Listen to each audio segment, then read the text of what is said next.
কোনো সম্পর্ক নাই। হ্যাঁ, বিমানের রচনা কত? বিমান আকাশে ওড়ে। বিমান আকাশে ওড়ে, বিমানের দুইটি পাখা আছে।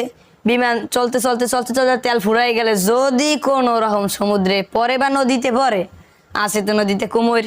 কুমিরের তো আপনি জানেনই, সামনে দিয়ে চৌক আছে, দাঁড়ালো দাঁত আছে, দু চারখান পাও আছে, পায়ে নখ আছে, পিছনে একটা লম্বা লেজ আছে, লেজে খাসকাটা খাসকাটা খাসকাটা। আবার হে খাসকাটা খাসকাটা গেছে। তোমারে কি আমি খাসকাটা খাসকাটা রচনা জিগেছি?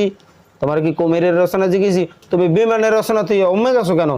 কিসের কইছে তেল শেষ হয়ে গেলে তো পড়বে নদীতে। ও আচ্ছা, ঠিক আছে ঠিক আছে।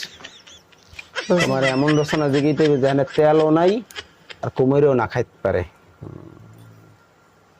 পলাশির যুদ্ধ, পলাশি যুদ্ধের রচনা কও। পলাশি যুদ্ধ নিয়ে কিছু বলো। পলাশি, পলাশির যুদ্ধ নায়ক আছিল নবাব সিরাজউদ্দৌলা, তার লগে আছিল নবাব